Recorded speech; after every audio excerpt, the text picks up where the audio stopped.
We need to change the narrative around how environmental protection and economic development are necessarily at odds with each other. So they both can be achieved with regulation or policies, and in particular, say, carbon taxes, where we just need the right policy mix in order to make this happen. So we think about carbon taxes in particular as providing the incentives to innovate in renewable energy technologies, and there's been evidence of this being true.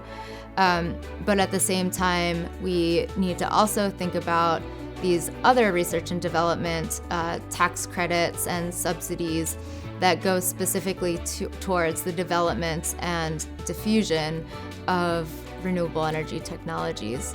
And so the idea is that we basically need policies that address the incentives to innovate across the entire, what I would call the innovation spectrum. So from that basic research and development to applied research and development. So this would be when you're trying to, say, drive down the costs of something or bring some type of basic R&D into developing a technology itself, and then through to commercialization.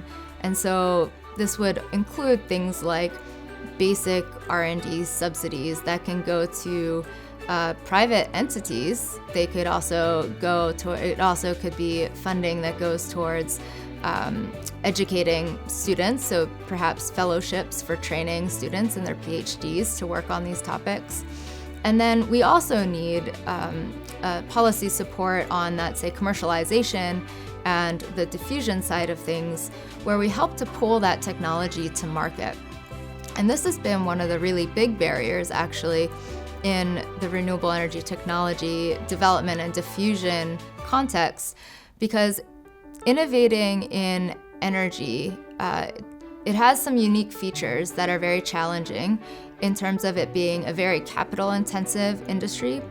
But in particular, the timeline between idea development and commercialization is just extremely long and extremely uncertain, especially with there being a lot of policy uncertainty.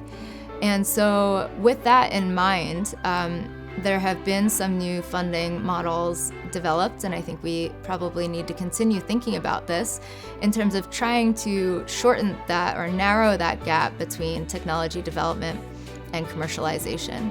So I would say that can and should be an area of focus moving forward. And another policy that I think should be prioritized is just a policy around using evidence-based policy.